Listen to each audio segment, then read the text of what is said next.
internet, it's Jessica and welcome to this special video so I can finally reveal what I've been working on with 2K Games. And with that being said, I want to give a huge thank you to 2K Games for sponsoring this video. 2K Games flew me over to California to try out Borderlands 4, and we were very lucky and fortunate enough to be one of the first 3 groups in the world to try out Borderlands 4, which is very exciting, and it's an honor to have them trust me to play it and show it off for you guys. So we were actually invited to Novato, California, to the main office of 2K Games. It was my first time being in Novato in the Bay Area in California, and also being invited to a game studio in general, which was really amazing. I really wish I could have shown you guys like the inside of what the studio looked like, but we couldn't show because, you know, secret stuff. But can I just say their studio is so cool and everyone there is so nice, and it was really sweet of them to invite me and yeah, play this for you guys. So before we continue, I'm going to read a summary as to what Borderlands 4 is. Borderlands 4 brings intense action, badass vault hunters, and billions of wild and deadly weapons to an all-new planet ruled by a ruthless tyrant. Crash into Kairos as one of 4 new vault hunters seeking wealth and glory. Wield powerful action skills, customize your build with deep skill trees,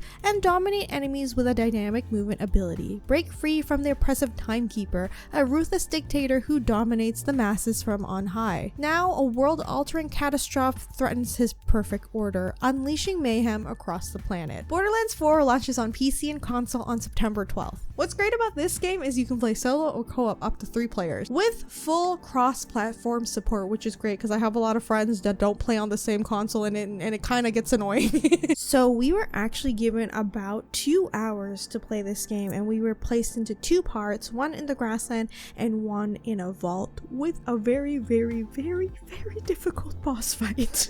And we were given the opportunity to play as 2 different characters. The first one being Vex and the second Rafa. Now, given that I'm pretty new to the Borderlands series, my knowledge of this game was very limited, and I was a little bit intimidated just because of like how fast-paced the game was. I had so much fun. I kind of like forgot that I was working. We were told by the devs that this is just a small portion of the map, which is actually a lot bigger than it seems. There's a lot more exploration that you can do around here. It was really cool to see the environments, how beautiful everything looked, the graphics, the art style. They did say they updated the art style. It may look the same, but they definitely did update it. I can tell from looking at the old games and looking at the new ones. I do like that we had a choice in terms of like what character we wanted to play. Vex, I feel like she's more adaptable, and like for me it felt more like I was able to get out of situations quicker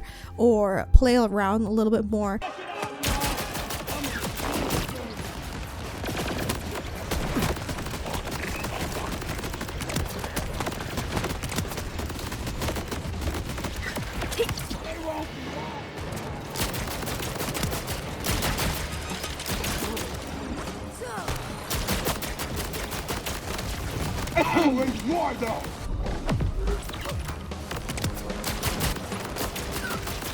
While Rafa is definitely a traditional shooter because he is an ex-soldier.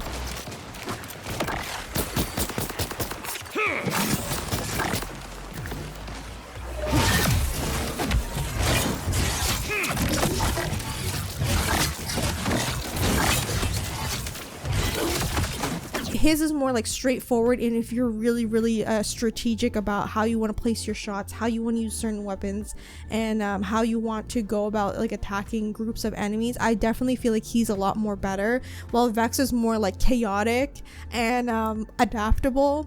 And I feel like she's a little bit more friendlier to newer players. That's just what I think, because I feel like she's a lot easier to handle considering like you have like abilities to do certain things. And what I also like is that you have Trouble with you, and it's that little cat that runs around, and I really like that you're able to like switch between Trouble and your weapons as Vex. Again, that's why I think it's so adaptable for newer players, just because like even though everything is chaotic, you have a chance to get out. I did a mistake. This was kind of embarrassing because the devs were like behind me watching me play, but I didn't realize this. So when you do get knocked down, you can fight for your life.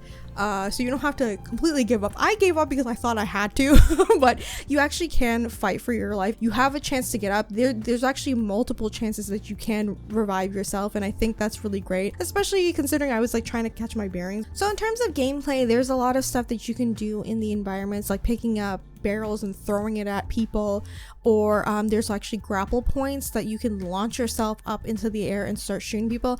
It kind of took a bit for me to get used to, again, just because like everything happens so fast in Borderlands, but I do love that the devs were telling me just keep moving and keep shooting. One thing we were also told is that the health system kind of changed, where before when you loot things or like you kill things, they drop health. Apparently that was like a norm before, but now it's kind of more like it's scarce. I think it's okay that it's kind of like scarce, because it kind of makes you pay attention to your character to make sure you're always moving and like keeping up this like fast pace. Like I said, it does take some getting used to, but I feel like I feel like there's a little bit of a balance there where you can't like just like spam health, and I think that's good. So it kind of builds on your skills as well, like the way that you're playing, what kind of guns and weapons you're using, what kind of skills did you level up, depending on like who you're playing. As example, I was playing as Vex.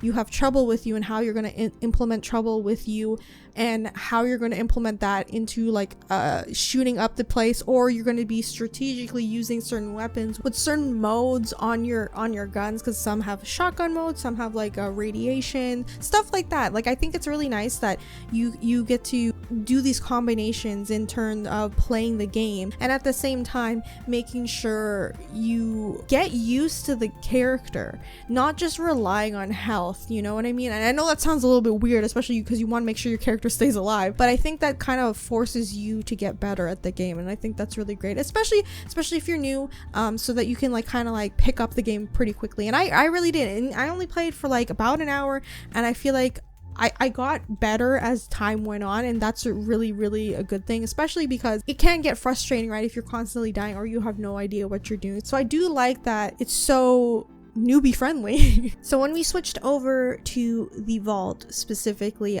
I was so intimidated because I was like, oh my god, the enemies are a lot stronger. I didn't know what to do, but like I said from earlier, I was able to like pick it up real quick, and I really like that. You're dead. And then when you finally get into the vault, fighting the first guardian, that boss fight was insane.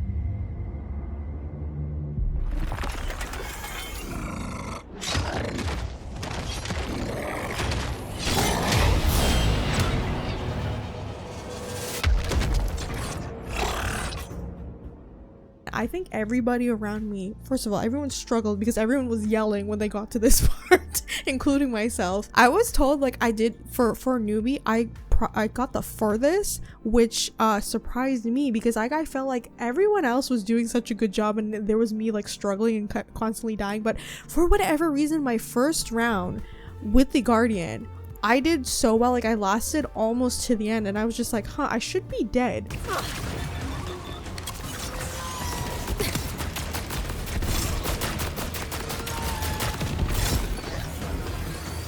I kind of liked how the boss played out, because some bosses in video games are kind of like boring and like, you know, whatever, but this one was like pretty exciting because not only are you facing off against that, you have to worry about like other things on the map because they'll be launching things at you, and it can actually affect the environment. Like the ground you step on, it can have a damage buff on you, and then also there are enemies around, but they can also get hurt by the stuff that's like on the ground from the main guardian. And I think that's really cool that not everything is immune.